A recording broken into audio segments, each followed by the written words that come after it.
अब इस क्वेश्चन में कह रहा है Mrs Saxena withdraw ₹2 lakh from her bank account. Mrs Saxena ने 2 लाख रुपीज़ अपने बैंक अकाउंट में से निकाले। विदड्रॉ मतलब निकाले। She purchased a TV set, और उन्होंने एक टीवी सेट परचेज किया फॉर ₹74,825। कितने रुपीज़ का? दैट इज़ 74,825 रुपीज़ का। अ रेफ्रिजरेटर फॉर ₹65,890। एक रेफ्रिजरेटर परचेज किया जो कितने का था? दैट इज़ 65,890 रुपीज़ का। ज्वेलरी वर्थ ₹53,765, और इतने रुपीज़ की ज्वेलरी परचेज की।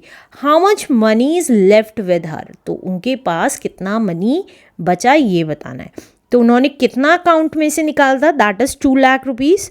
तो मिसेस सक्सेना,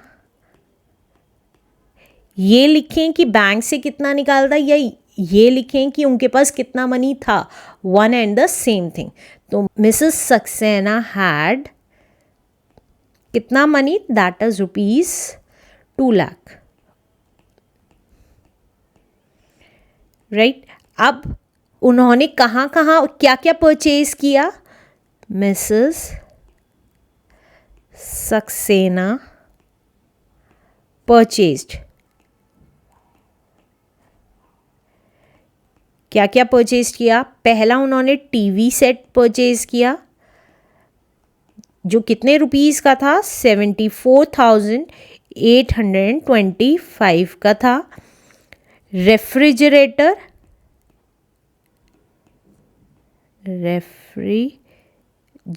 परचेज किया जो कितने रुपीज़ का था? That is 65,890। और ज्वेलरी परचेज की जो कितने रुपीज़ की थी? दैट इज़ 53,765 रुपीज़ की।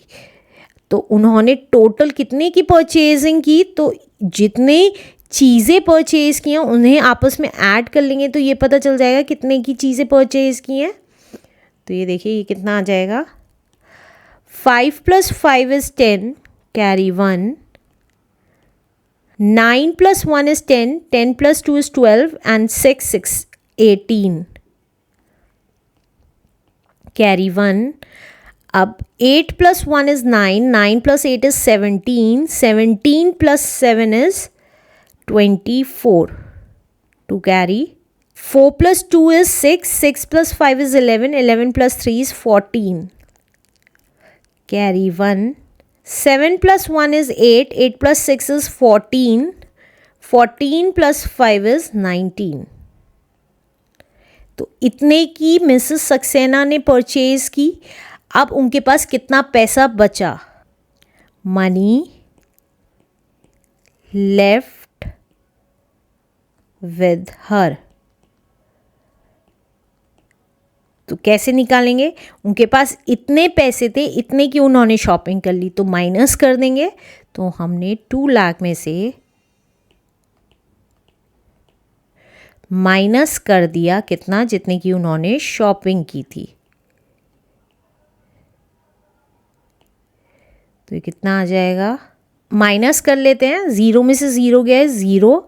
अब 0 में से 8 नहीं जा सकता तो 2 से कैरी ले लेंगे, तो 2 हो गया 1, और जिसे कैरी चाहिए वो 0 हो गई 10, और बाकी की बीच की ज़ीरोज़ हो गई 9।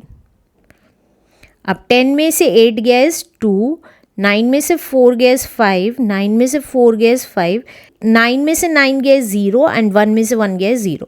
तो मिसेस सक्सेना के पास कितने पैसे बचे? That is 5,520 rupees is the answer. Let's do last question now. अब इस क्वेश्चन में कह रहा है the population of a town was, कितनी पॉपुलेशन है टाउन की? That is 1,23,864। In 1 year it increased by, first year में वो इंक्रीज हो गई। कितनी इंक्रीज हो गई? दैट इज 4,736 इंक्रीज हो गई ड्यू टू न्यू बर्थ्स, नई नए बच्चे पैदा होने की वजह से पॉपुलेशन टाउन की इंक्रीज हो गई। हाउएवर 9,876 पर्सन डाइड, और इतने लोग मर गए और left the town during the year. या तो इतने लोग मर गए या कुछ लोग इनमें से चले गए कहीं और। What was the population of the town at the end of the year, तो हमें ये बताना है कितनी पॉपुलेशन बची टाउन की at the end of the year. तो टोटल पॉपुलेशन कितनी थी ईयर के बिगनिंग में, तो total population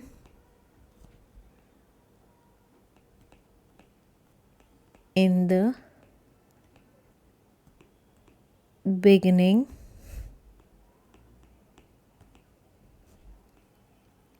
of the year के बिगनिंग में दैट इज 1,23,864 थी। अब न्यू बर्थ कितने हुए हैं जिससे इंक्रीज हो गई है पॉपुलेशन, तो न्यू बर्थ थे हमारे दैट इज 4,736। अब न्यू बर्थ हुए हैं तो दैट मीन्स हमारी पॉपुलेशन इंक्रीज हो गई है, तो हम प्लस कर देंगे तो कितना आ गया, 6 + 4 is 10, carry 1, 6 + 1 is 7, 7 + 3 is 10, carry 1, 8 + 1 is 9, 9 + 7 is 16, carry 1, 1 + 3 is 4, 4 + 4 is 8, 2 and 1। अब आगे कह रहा है कि इतने पर्सन्स या तो डेथ हो गई उनकी या कुछ लोग टाउन छोड़ के चले गए इनमें से, तो एक्सक्लूड कर देंगे टाउन की पॉपुलेशन में से, पर्सन डाइड और लेफ्ट द टाउन। वो कितने हैं, दैट इज 9,876। तो ये लोग चले गए टाउन में से, तो माइनस कर देंगे ये वैल्यू, तो ये कितनी आ जाएगी, देखिए अब 0 में से 6 नहीं जा सकता तो कैरी ले लेंगे, तो 6 से कैरी लिया तो ये हो गया 5 और 0 हो गया 10 और बीच की वैल्यू हो गई 9। अब 10 में से 6 गया 4, 9 में से 7 गया 2, अब 5 में से 8 नहीं जा सकता तो 8 से कैरी ले लिया तो ये हो गया 15, 15 में से 8 गया 7, 7 में से 9 नहीं जा सकता 2 से कैरी ले लिया तो ये हो गया 17, 17 में से 9 गया 8, 1 and 1। तो अब टोटल पॉपुलेशन कितनी हो गई है टाउन की at the end of the year, that is 1,18,724 is the answer. Let's do next exercise now.